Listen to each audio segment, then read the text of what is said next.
Everyone, welcome back to our channel व्यूअन academy. This is Aman Mishra from IISER Bhopal. आज हम बात करने वाले हैं आइसर एप्टीट्यूड टेस्ट की बायो स्ट्रेटजी की। बहुत सारे बच्चे कमेंट कर रहे थे, भैया जैसे आपने फिजिक्स केमिस्ट्री मैथ की स्ट्रेटजी का वीडियो डाला है वैसे बायो का भी डालिए। तो आज हम लोग बायो स्ट्रेटजी वीडियो की बात करने वाले हैं। जिन बच्चों ने अभी तक फिजिक्स केमिस्ट्री मैथ्स का स्ट्रेटजी वीडियो नहीं देखा है तो जाके देख लीजिएगा, लिंक आपको आई बटन में मिल जाएगा एंड डिस्क्रिप्शन में मिल जाएगा। एंड स्टिल आपके जो भी डाउट है इस वीडियो के नीचे कमेंट कीजिएगा और आपको रिप्लाई बहुत जल्दी मिलेगा। एंड बात करते हैं, ये बायो स्ट्रेटजी वीडियो थोड़ा लंबा होने वाला है, तो जिन भी बच्चों के पास टाइम कम है वो 2x स्पीड पे देख लें, पर जो भी है पूरा वीडियो देखें, तब आपको अच्छे से अंडरस्टैंडिंग होगी। स्टिल हम डेली का डेली लाइव स्ट्रीम करते हैं, आइए पूछिए, आपके डाउट क्लियर होंगे। गाइस, जैसा कि मैंने पहले ही बताया था अपने पुराने वीडियोस में कि हम लोग एक मेडिकल स्टूडेंट को इनवाइट करने वाले हैं जिन्होंने 2020 में आइसर एप्टीट्यूड टेस्ट आईआईटी के साथ साथ नीट को भी क्रैक किया था। तो चलिए मिलते हैं अपने गेस्ट सूरज प्रकाश से। सो हाय सूरज। हेलो आदित्य। तो अपने बारे में पहले अपने बारे में कुछ बताओ। या my self Suraj Prakash. Okay, तो मैं नीट 2020 में अपियर हुआ था और मैंने उसको क्वालिफाई भी किया है ना। और उससे मुझे Vardhman Institute of Medical Sciences जो कॉलेज है मैंने ऑप्ट किया है। इसके साथ साथ मैंने आइसर एप्टीट्यूड टेस्ट भी दिया था, उसको भी क्वालिफाई किया है। तो लेकिन वही है कि बचपन से एक इच्छा थी कि ऐसे एज ए डॉक्टर सोसाइटी की हेल्प करनी है। सो मैंने ये मेडिकल लाइन चूज किया रेदर देन आइसर रिसर्च में जाने से। तो साइंटिस्ट ना, डॉक्टर बनना अच्छा साइंटिस्ट बनने से। या चलो, वो क्या होता है ना, वो पीजी में जाने के बाद एमबीबीएस करने के बाद फिर जब मास्टर का डिग्री ले रहे होते हैं तो वहाँ पे फिर अपना थेसिस देना, तो it's also kind of research, कुछ नया खोजना। जब थेसिस दे रहे होते हैं, कुछ पेशेंट को देख रहे होते हैं, कोई नया बीमारी ढूंढ लिया है ना, तो it's also kind of research है ना। तो ऐसा नहीं है कि डॉक्टर लोग रिसर्च नहीं कर रहे होते, बैठे होते हैं वो लोग भी अपने मतलब एक मिनिएचर लेवल पे कर ही रहे होते हैं कुछ ना कुछ। तो वही है, इनका कहना यही है कि इन्होंने मतलब डॉक्टर मतलब साइंटिस्ट के साथ साथ डॉक्टर भी पढ़ ली। इनका भाई साहब का कहना यही है। तो हमने स्पेशली इनको इनवाइट इसीलिए किया है क्योंकि हमारे पास आइसर एप्टीट्यूड टेस्ट में बायो भी आता है। तो इन्होंने हमने पेपर भी दिया था, तो इन्होंने एनालिसिस वगैरह भी किया है। एनालिसिस की भी बातें करेंगे, लेकिन उससे पहले ये देख लेते हैं कि कौन कौन से चैप्टर इंपॉर्टेंट होते हैं, कौन कौन से इजी बोल सकते हो आइसर एप्टीट्यूड टेस्ट में बायो के हिसाब से, कौन से मॉडरेट और कौन से टफ होते हैं। सो अमन, पीपीटी प्रेजेंट करवाया। सबसे पहले ये देख लेते हैं कौन से चैप्टर वीआईपी होते हैं और उन चैप्टर्स के बारे में कुछ जानकारी भी लेंगे इनसे। सो सबसे पहले ये क्लास 11 की जो इंपॉर्टेंट चैप्टर्स हैं। सो सूरज, जो सेकंड चैप्टर है उसके बाद सेकंड से 22 चैप्टर से ये क्लास 11 के हैं, तो इन चैप्टर्स के बारे में एक एक लाइन ये क्यों इंपॉर्टेंट है ये बताइए हमें।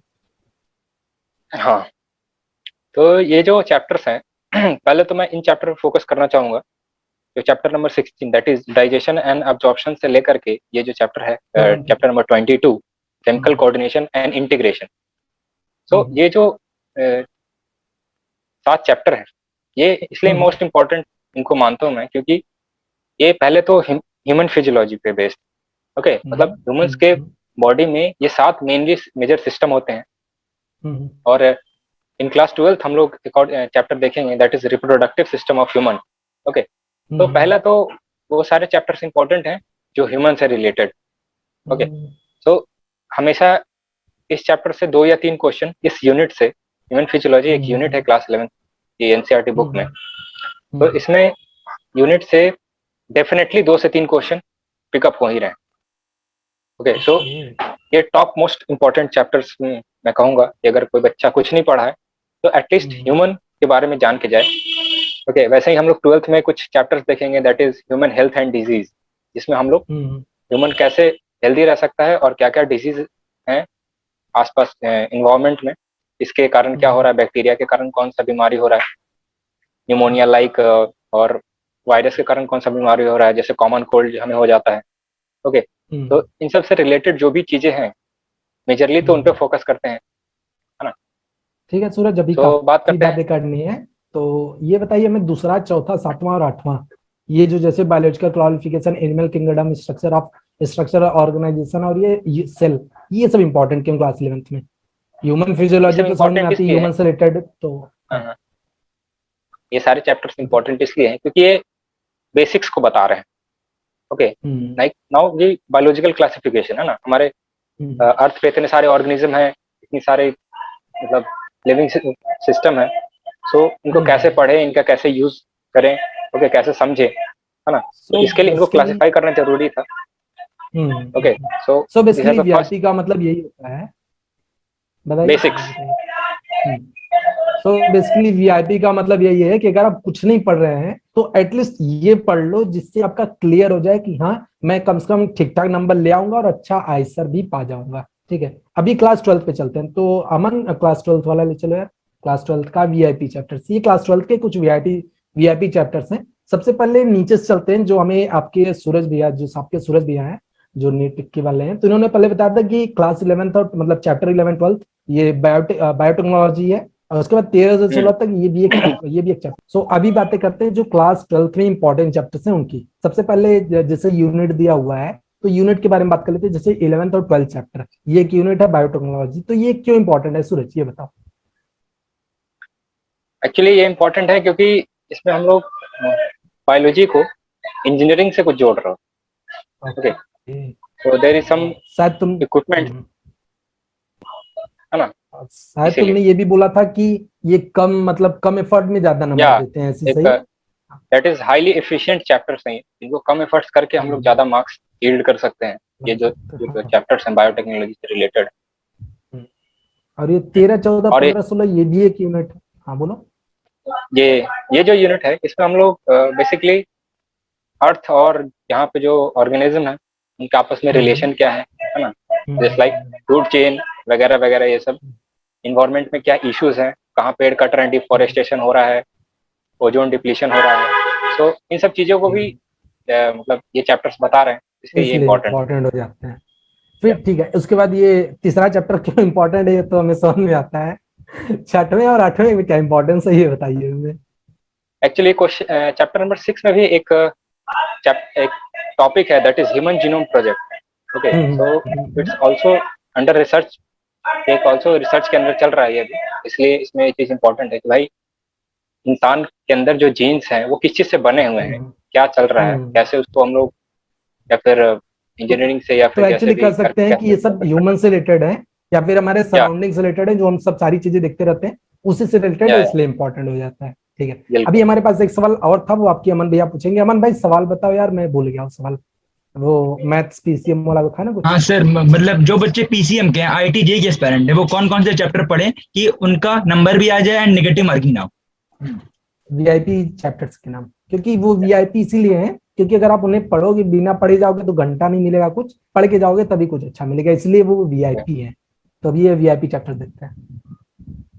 ओके, या सो पहली बात तो इसमें मेहनत तो करना पड़ेगा, है ना? तो देखा मैंने पेपर जो ये आ रहा है प्रीवियस ईयर, सबका कहानी यही है कि आप अगर सोचो कि बिना पढ़े दे दे तो ऐसा तो नहीं हो पाएगा, है ना? आपको थोड़ा सा टाइम डिवोट करना पड़ेगा इसलिए। लेकिन इसमें भी जो हाई यील्ड चैप्टर्स हैं, है ना, जिससे डेफिनेट क्वेश्चन आ रहे हैं, वो है ह्यूमन फिजियोलॉजी। इससे तो डेफिनेटली मतलब क्वेश्चन 16 आ रहा से 22 तक ना, 16 से है। या 22 तक इस ये पोर्शन को किस है? आपको एकदम मस्त पढ़ के ही जाना है, पढ़ना है। पढ़ना ही पढ़ना है। और ओके, तो और एक ये जो सेल चैप्टर है ना, cell the unit of life, cell chapter chapter के नंबर साथ 8 एक की और बात हो चैप्टर रही है, है। सेल चैप्टर के साथ एक और चैप्टर है, दैट इज सेल डिवीजन। उससे भी सेल एक क्वेश्चन डिवीजन। पक्के से आ रहा है। ओके, तो जस्ट ये कुछ सेल के इंपॉर्टेंट चैप्टर्स कौन से हैं या बताइए। और ये सेल चैप्टर एंड सेल मतलब डिवीजन, जो चैप्टर केमिस्ट्री से इन्वॉल्व है वो कौन कौन से चैप्टर हैं। वो बायोमोलिक्यूल आई चैप्टर हो थिंक। गया मेनली तो बायोमोलिक्यूल्स। यही है, बायोमोलिक्यूल्स। वो बायोमोलिक्यूल्स ही अगली वाली स्लाइड में हमने उस अगली स्लाइड में जाना था। एंड बहुत सारे बच्चों को डाउट रहता है कि भैया ये सिमिलर टू नीट का पैटर्न है कि डिफरेंट हुआ पैटर्न। देखिए नीट में क्या है कि बहुत सारे क्वेश्चन पूछे जाते हैं, बहुत सारे क्वेश्चन पूछे जाते हैं तो उसमें मिक्स्ड रहते हैं, मतलब 90 क्वेश्चन है तो उसमें 10 क्वेश्चन ही रहेंगे जो टफ रहेंगे। ओके, लेकिन इसमें क्या है कि 15 क्वेश्चन ही है तो सारे के सारे हैंड पिक्ड रहेंगे, चुने हुए रहेंगे। सो हाँ, कह सकते हैं कि इसमें एक अच्छा लेवल होता है क्वेश्चन का, एप्लीकेशन बेस्ड रहता है थोड़ा। मतलब इसे आप ऐसे समझ सकते हो कि ढेर सारे आपके पास ऑप्शंस हैं, 90 उठाना है तो कोई भी 90 उठा लो, 15 उठाना है तो जो बेस्ट 15 होते हैं उसी को उठाया जाता है, इसलिए वो सवाल काफी टफ होते हैं। और वो कहीं ना कहीं जो पुराने एम्स और जिपमर के पेपर थे उनके इक्विवेलेंट कह सकते हैं ना, मतलब दिमाग ज्यादा खर्चा करना होगा। हाँ, उनके इक्विवेलेंट दिमाग ज्यादा खर्चा करना होगा, बस कहने का देख के मतलब रिकमेंडेशन है उतारने ये, वाला। पीसीएम वाले बच्चे पीसीएम करें, पीसीबी वाले बच्चे पीसीबी करें एंड पीसीएमबी वाले पीसीएमबी करें। या अगर पीसीएम वाले अगर बायो के चक्कर में घुसोगे तो अपना मैथ का भी डुबाओगे और वो चांस डुबा के चले जाओ। और मेन प्रॉब्लम ये है कि एक +3 और -1, पॉजिटिव होता है +3 एंड नेगेटिव -1, नेगेटिव का भी ज्यादा है। या तो एम्स के एग्जाम जब होता था हम पहले क्लास 12। बिफोर 2020, हाँ तो उनमें भी यही सीन था। दैट्स वाई अच्छा। टफ टफ माना जाता है इनको, 1/3 का जो मार्किंग होता है, इसीलिए। अमन क्लास 12 वाली पीपीटी पे जाना, तो एक बार वहां भी कुछ इंपॉर्टेंस हो जाए, उसके बाद आगे बढ़ते हैं। तो अभी हम बातें कर रहे, अभी हम लोग बात कर रहे थे कि पीसीएम का बंदा अगर कोई है, वो बायो में क्या क्या पढ़ के जाए कि एक अच्छा खासा नंबर स्कोर कर सके। अभी हमने क्लास 11 की बातें कर की, अभी बात करते हैं क्लास 12 के बारे में। तो सूरज ये बताइए, क्लास 12 में कौन कौन से चैप्टर वो पढ़ सकते हैं एटलीस्ट? तो क्लास 12th में जो चैप्टर्स पढ़ सकते हैं वो ये तो बायोटेक्नोलॉजी हो गया, ये जो दो चैप्टर है 11 12 11th और 12th chapter. 11th and 12th, क्योंकि बायोटेक्नोलॉजी से क्वेश्चन पर ईयर आ ही रहे हैं, इससे आपका एक क्वेश्चन बन सकता है। और ये जो 4 चैप्टर्स हैं लास्ट के, नीचे वाले 13 से 16, 13 to 16, या ये बहुत इंपॉर्टेंट चैप्टर्स हैं। ओके, ये एक यूनिट कंस्टिट्यूट कर रहा है ये, और यूनिट से क्वेश्चन आते हैं यहाँ, तो इनसे भी 1-2 क्वेश्चन तो डेफिनेट रहता है कि कौन से ईयर में डिफोरेस्टेशन क्या हुआ था, जूम कल्टीवेशन कब आया था। ओके, तो एटलीस्ट अगर जैसे क्लास, हाँ, तो आपने पेपर देखा है 18, 19, 20, 17 भी देखा इवन, तो 11, 12 मतलब ये यूनिट और नीचे का यूनिट अगर पढ़ ले कोई बंदा, और जैसा आपने 11 बताया, तो मतलब 15 में से क्या 3 से 5 से 6 क्वेश्चन अटेम्प्ट कर पाएगा वो? हाँ बिल्कुल बिल्कुल बिल्कुल आराम से अटेम्प्ट कर 5 पाएगा। तक आप तो एक चीज अप्रोक्स बता, 5 को कर ही ले। अप्रॉक्स 5 कर लोगे यार अगर इतना पढ़ो। तो आपको क्या लगता 11 है, to 12 आप नीट एस्पायरेंट थे, ठीक है, आप नीट एस्पायरेंट भी, मतलब नीट क्रैक कर चुके, सॉरी भाई बुरा मत मानना, मतलब आपने आईसर भी क्लियर किया था, नीट भी क्लियर किया था, तो आप क्या सजेस्ट करोगे पीसीएम वालों को कि भाई बायो में हाथ डालनी चाहिए कि नहीं डालनी चाहिए? आप क्या सजेस्ट करते हो +3 -1 को देखते हुए? मेरा तो ये कहना है कि पहले तो उसको बनाओ, बिल्डअप करो जिसमें आप बेहतर हो, है ना, रेदर देन कि आप फालतू में अपना टाइम वेस्ट करो उसमें जिसमें बहुत ज्यादा टाइम लगने वाला।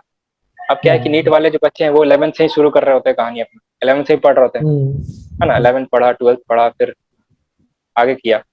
लेकिन अब वो जो आईआईटी कर रहे होते हैं, जिन्होंने कभी बायो को छुआ भी नहीं, देखा भी नहीं, छुआ भी नहीं है, उनको जो ऐसे देखेंगे फिर कह रहे इतना सारा चीज पढ़ना है, 11th खास करके 11th में बहुत सारी चीजें पढ़नी होती है, बेसिक्स होता है इसीलिए, है ना। जो थे भैया, मतलब हमने पढ़ लिया पीसीएम, तो हमें कुछ चैप्टर कर दिए सजेस्ट, जैसे हमारे 2 या 3 क्वेश्चन हो जाए तो हमारे कुछ मार्क्स बढ़ जाए 10 नंबर के आसपास, तो कौन से चैप्टर ऐसे हैं? हाँ, तो वो चैप्टर्स 11th में तो ह्यूमन फिजियोलॉजी है, सेल हो गया, सेल डिवीजन हो गया। ओके, तो ये जो ह्यूमन फिजियोलॉजी से रिलेटेड है, ये chapter number 16 to chapter number 22। Okay, ये लास्ट के जो 7 चैप्टर्स हैं। बैक वीआईपीज में जाओ, वीआईपीज में, हाँ या ये chapter number 16 to chapter number 22, human physiology, फिर से कह रहा हूँ बहुत इंपॉर्टेंट है, बहुत ज्यादा इंपॉर्टेंट है। इससे क्वेश्चन 2 से 3 क्वेश्चन इससे आ ही रहे हैं, लगातार आ ही रहे हैं। ये सेल चैप्टर है, सेल, और सेल के साथ एक और चैप्टर आता है सेल डिवीजन, कि सेल कैसे डिवाइड कर रहा है। ओके, तो ये चैप्टर्स भी बहुत इंपॉर्टेंट है, बहुत ज्यादा, मतलब स्कोरिंग चैप्टर है ये, ठीक है, आपको समझ में भी आ जाएगा कुल मिलाकर रिलेटेड है।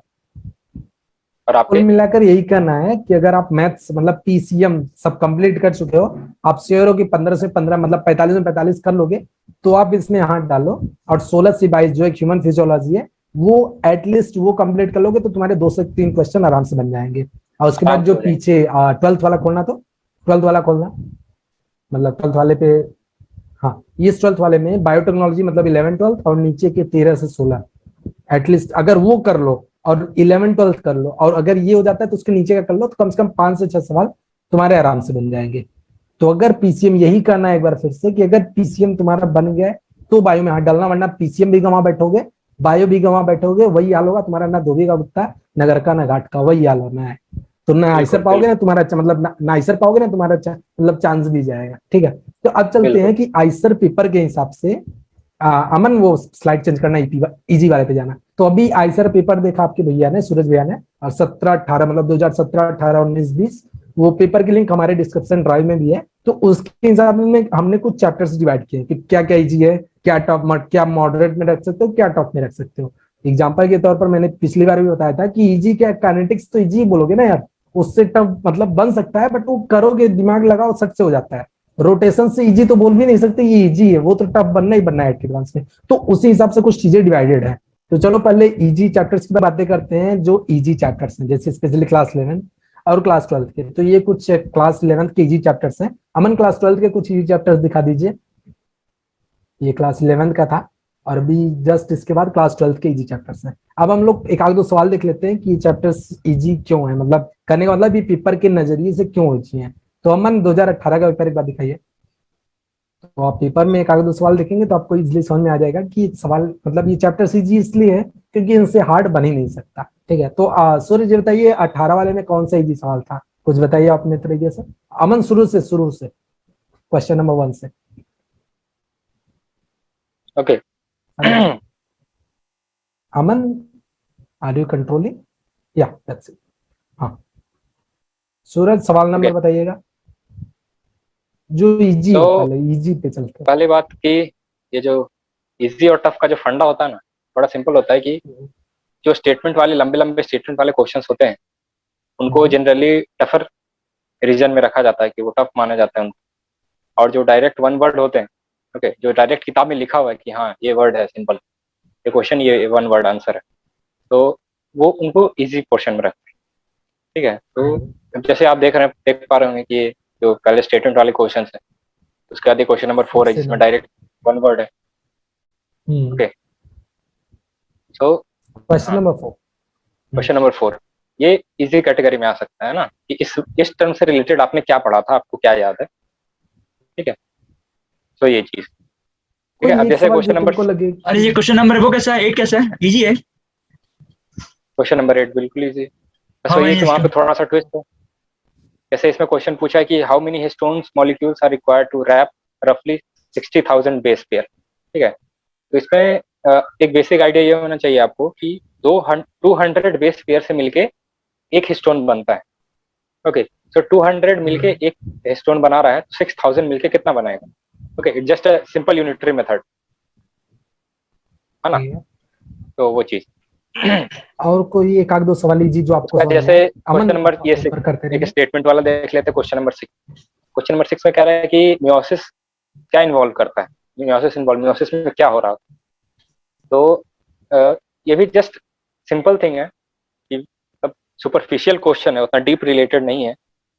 जस्ट सिंपल क्वेश्चन है कि मियोसिस में एक्चुअली क्या हो रहा होता है। तो मियोसिस में होता है कि डीएनए जो है हमारा एक बार डिवाइड करता है, लेकिन सेल और न्यूक्लियस 2 बार डिवाइड करता है। Simple, just it's type of introductory question. Meiosis का अगर कोई इंट्रोडक्शन देना चाहे तो सिंपल एक लाइन में देके खत्म कर सकता है। तो इसको भी इजी या मॉडरेट में कह सकते हैं, या इजी में ही कह सकते हैं, क्योंकि लाइक इंट्रोडक्शन यही मियोसिस का। ओके, अभी अमन मॉडरेट वाले पे चलते हैं। मॉडरेट टफ एक साथ देख लेते हैं, उसके बाद सवाल डिस्कस करते हैं। मॉडरेट टफ एक बार दिखा दो कौन कौन से चैप्टर हैं पेपर के हिसाब से। यार ये जो हमने इजी मॉडरेट टफ हमने डिसाइड किया है, ये 18, 17, 18, 19, 20 के जो प्रीवियस ईयर पेपर्स हैं उनको देखते हुए डिसाइड किया है। तो अमन एक बार पीपीटी खोलो, जो प्रेजेंटेशन हमने बनाई है easy tough easy moderate tough वाला। तो ये आपने इजी चैप्टर्स देख लिए, ये मॉडरेट चैप्टर्स हैं क्लास 11 के। अभी क्लास 12 पे चलिए, क्लास 12 पे चलिए। अमन फॉरवर्ड प्लीज। ये मॉडरेट चैप्टर्स है, मतलब इसे मतलब पढ़ोगे समझ, मतलब ये बेसिकली आप पीसीएम वाले इसमें हाथ मत घुसाओ यार, ये बायो वाला के लिए ठीक है, और टफ वाला तो एग्जैक्टली बायो वाले के लिए है। तो अभी टफ वाले चलते हैं, टफ वाले चलो। टफ वाले या ये चैप्टर्स हैं, ये टफ इसलिए हैं क्योंकि इनसे सवाल इजी मतलब बनाना तो बन सकता है, बट इनसे टफ ही बनता है। जैसे एग्जांपल के तौर पे लो फिजिक्स का, तो यार उसमें रोटेशन मोशन को आप ले सकते हो, उससे सवाल अगर बनेंगे तो तुमको नहीं आएंगे, टफ बन जाएगा। तो अगर उसने मन बना लिया कि मुझे सवाल हल ही नहीं करवाना है इससे, तो फिर नहीं बनेंगे। तो ये है। और क्लास 12 पे चलिए। एक्चुअली क्या होता है ना हाँ। कि जो हमारा फिजिक्स जो पोर्शन होता है उसमें क्या होता है ना कि लॉजिक बैठा रहता है वहां पे, है ना, कि भाई ये लॉजिक है कि हाँ भैया ये इतने डिस्टेंस पे फोर्स लगाएंगे तो ये टॉर्क बन जाएगा, है ना, डायरेक्ट उसी पॉइंट पे फोर्स लगाएंगे तो फोर्स कहलाएगा। लेकिन बात तो सही है। जो बायोलॉजी जो होता है ना, biology is based on facts. Okay, mostly हाँ याद कर रहा हूँ। 90-95% इसमें फैक्ट्स ही रहते हैं, है ना, लॉजिक कम होता है इसमें। सो ये जो मैथ वाले बच्चे थोड़ा इसको क्रैक कर पाना इनके लिए थोड़ा मुश्किल हो जाता है, क्योंकि इनको हर चीज में लॉजिक लगा रहे होते हैं, मैथ्स में भी, ये फिजिक्स तो में भी, सही है। केमिस्ट्री में भी, क्या चाहिए, ऐसा क्यों रिएक्ट कर रहा है, ये यहाँ पे इसका इतना क्यों फोर्स आ रहा है ना, ये इधर क्यों जा रहा है। इधर क्यों फ्लो हो रहा है, ये वो। तो नहीं ज्यादा दिमाग लगाएंगे तो ब्लास्ट हो जाएगा ऐसा ना। बिल्कुल बिल्कुल। तो biology mostly on fact based, तो उनको याद करना ही एकमात्र उपाय बचता है। ठीक। तो अभी हम लोग भैया ने आपके, सूरज भैया ने आपके 18 17 18 19 20 सारे पेपर देखे हैं, बट हम लोग स्पेशली यहाँ पर 2020 की बात करते हैं। तो अमन 2020 का जो पेपर है उसको एक बार प्रेजेंट कर देना। उस पेपर के बारे में हम लोग डिटेल थोड़ी बातें कर लेंगे, मतलब ये सवाल में क्या क्या है वो डिटेल बातें करेंगे। उसके बाद हमारे पास जो उसको सवाल आए हुए हैं आपके भैया लोगों ने भेजे हैं, हमने पोस्ट डाली थी, उस पर जो सवाल है उसको डिस्कस करेंगे। तो थोड़ा अमन इसको जूम इन कर देना जिससे सवाल पढ़ने लायक हो जाए सबको। हाँ यहीं से जूम इन कर दो हल्का सा। तो सूरज बस ये करना कि आपको एक एक सवाल के बारे में मतलब जस्ट सिंपली बताते चलना है कि ये सवाल किस चीज पर बेस्ड है, मतलब क्या पीसीएम वाले कर सकते हैं नहीं कर सकते हैं ऐसा कुछ। Which of the following process increase water in process increases the uptake of water and mineral by mineral root by root in minerals. Okay. So ये पहला क्वेश्चन जो है ये एप्लीकेशन बेस्ड क्वेश्चन है। हाँ, कि भाई इंक्रीज कैसे होगा। हाँ, तो एक माइकोराइजा फॉर्मेशन होता है। Mycorrhiza means, myco word is used for fungus. Okay, अभी आप लोग सुन रहे होंगे black fungus, red fungus. Okay, तो ये mycorrhiza, myco word is used for fungus.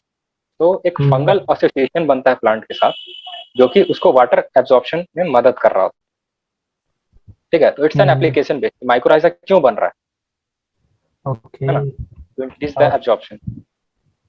तो ये क्या बोल सकते हो, इसको मैथ्स वाले टच कर सकते हैं कि नहीं, इसमें हाथ घुसा सकते हैं कि नहीं।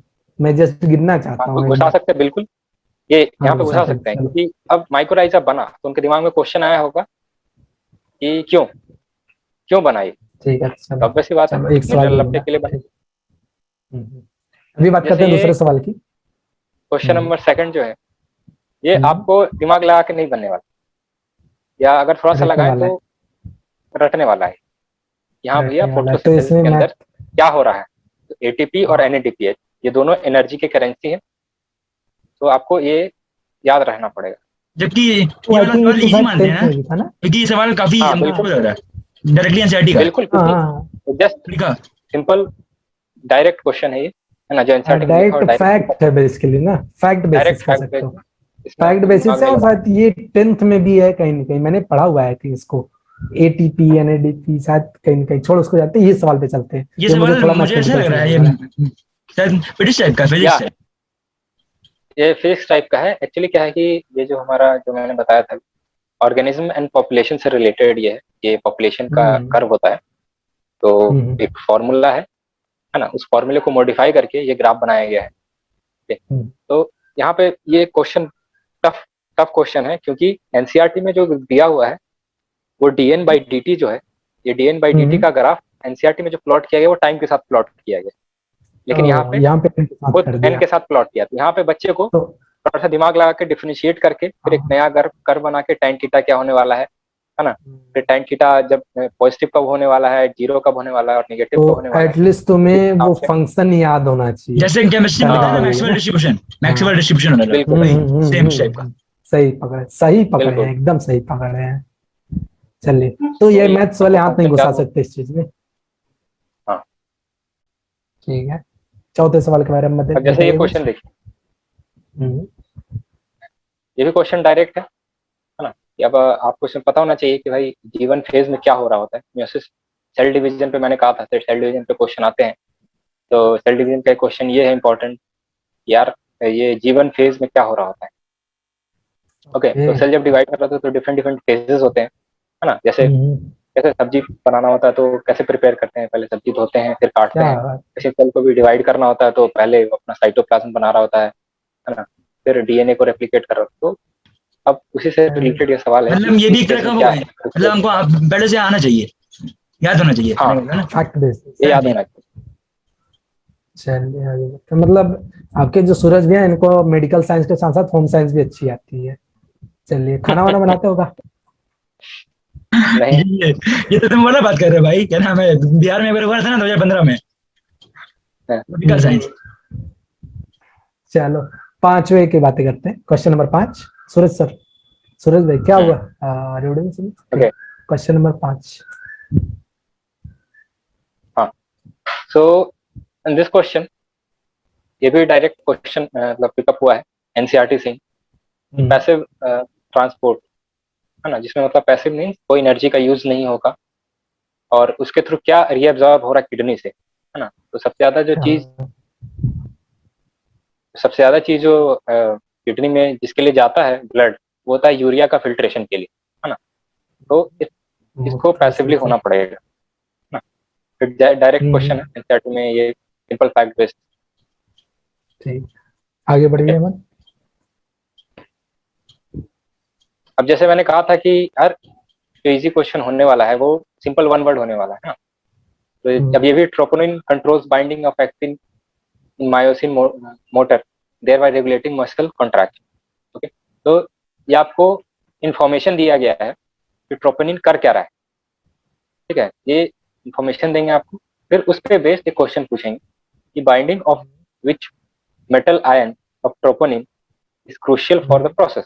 ओके, तो इट जस्ट वन वर्ड, बहुत ज्यादा बार आप पढ़िएगा, अगर आप पढ़िएगा तो ये ह्यूमन फिजियोलॉजी, देखिए ये क्वेश्चन आ गया, ये ह्यूमन फिजियोलॉजी से रिलेटेड है, जिसमें ये मसल कॉन्ट्रैक्शन टॉपिक के अंदर आएगा ये।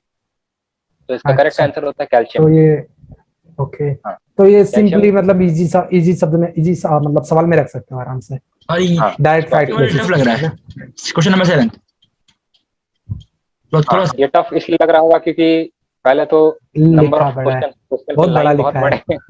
अनसीन पैसेज टाइप दिख रहा है ये, है ना। तो और इसमें क्या है कि इस तरह के क्वेश्चन करने के लिए आपको पहले अच्छे से वो चैप्टर के बारे में दिमाग पता लगा होना के चाहिए। पढ़ना पड़ेगा।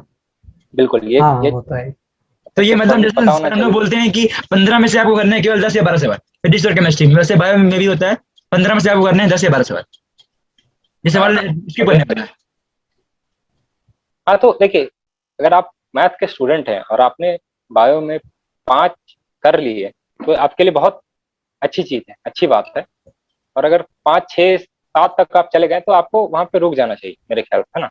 हाँ, ये बात सही क्योंकि बोली। It's much much much better कि आप एक नेगेटिव करें, है ना, सॉरी, और इट्स मच बेटर कि आप क्वेश्चन छोड़ें रादर देन कि आप नेगेटिव करें। ठीक है, मैं कहना चाह रहा था कि आप, अगर आपको अच्छा है कि आप क्वेश्चन छोड़ें, है ना। और अगर जो आपको बच्चे 15 बायो में वाले 15 हैं आ रहे हैं। सर, जो बच्चे बायो वाले हैं हाँ वो हाँ कर सकते हैं इसको, मतलब इसका सवाल कैसा है, ठीक सवाल है या टफ में आता है या इजी में आता है बायो वाले बच्चों को? बायो वाले के लिए ये इजी होगा, क्योंकि इट जस्ट सिंपल फॉर्मूला होता है P प्लस क्यू का होल स्क्वायर। ओके, तो P प्लस क्यू का होल स्क्वायर पे ये क्वेश्चन बेस्ड है। ठीक है। ओके, तो ये भी क्वेश्चन डायरेक्ट, देखिए बायोटेक्नोलॉजी से क्वेश्चन है ये कि क्राई प्रोटीन कौन बना रहा होता है। बैसिलस thuringiensis एक बैक्टीरिया का नाम है ना, जो क्राई प्रोटीन बना रहा मैंने होता सुना हुआ है, उसके पास क्राइजीन होता है। तो ये डायरेक्ट फैक्ट बेस्ड है, एनसीईआरटी बेस्ड, इसमें ज्यादा दिमाग लगाना नहीं, ये बच्चा पढ़ के आराम से कर सकता ठीक है। है। सवाल अमन थोड़ा तेज तो मतलब नौवें बायोटेक्नोलॉजी सवाल से पे चलो। इजी इसलिए आते हैं ना, बायोटेक्नोलॉजी से इजी इसलिए आते हैं क्योंकि वो सिंपल वन वर्ड पूछ जा सकते हैं, उसमें कोई आपको एप्लीकेशन बेस्ड ब्रॉड स्केल पे आप उतना कुछ कर नहीं सकते, है ना। तो उसमें जस्ट वन वर्ड, हाँ, वो फैक्ट आपको याद रहेगा तो हो जाएगा, नहीं तो फिर उसको छोड़ देना ही ज्यादा बेहतर है। अब तो नौवें सवाल के बारे में कुछ बताइए।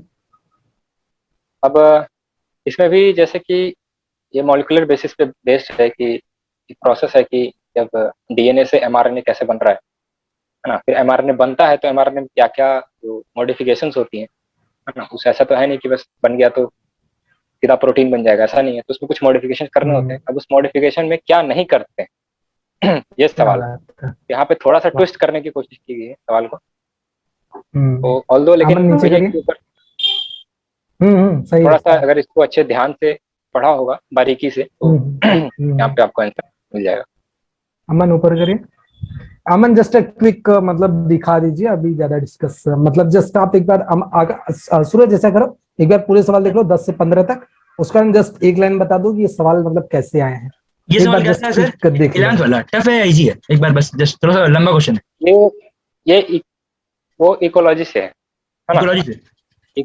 या इकोलॉजी पोर्शन में वो जो क्लास 12 का जो लास्ट यूनिट है इकोलॉजी, जिसमें 4 चैप्टर है, ऑर्गेनिज्म, पॉपुलेशन, इकोसिस्टम, है ना, वगैरह वगैरह ये सब, तो उस पे बेस्ड है ये। तो डायरेक्ट बारह सिंपल फूड चेन पे है। तो तो अगर आपको पता है फूड चेन का सिग्निफिकेंस क्या है तो आप बिना पढ़े भी उस क्वेश्चन को कर सकते हैं, अगर थोड़ा सा आपने लॉजिक लगाया तो यहाँ फूड चेन का क्या सिग्निफिकेंस। सर तो आई सर थिंक सवाल देखने में मुझे एजी ही लग रहा है, मतलब जस्ट दिखने पर एक एक लाइन में लिखा हुआ है, तो भाई तो क्या बायो हाँ ऐसी है होती है मतलब? यार, हाँ, तो इजी लग रहा है। घटना बिल्कुल, कुछ जब 2017 से आप जब देखिएगा जो पैटर्न में बदलाव हुए हैं, काफी ज्यादा बदलाव हुए हैं। आई थिंक आपके सारे डाउट क्लियर हो गए होंगे। स्टिल जो भी डाउट है, इसका एक पार्ट और आने वाला है जिसमें हम पीसीएम वाले एस्पायरेंट एंड पीसीएमबी वाले एस्पायरेंट एंड पीसीबी वाले एस्पायरेंट की और बात करने वाले हैं। उसमें हम बताएंगे 2017 के बाद क्या ग्रेजुअल चेंज हुआ है आईसर एप्टीट्यूड टेस्ट को लेके, एंड नीट वाले बच्चे कैसे तैयारी करें एंड आईआईटी वाले बच्चे कैसे तैयारी करें। एंड डेली की डेली लाइव स्ट्रीम होती है, एंड हम ये वाले भैया को एक दिन लाइव स्ट्रीम में भी आपके डाउट क्लियर करवाएंगे। आपके जो भी डाउट हैं, डाउट क्लियर होंगे, कंफर्म है। 7:30 पे लाइव स्ट्रीम होती है, आइए पूछिए। मिलते हैं 7:30 पे। Thank you.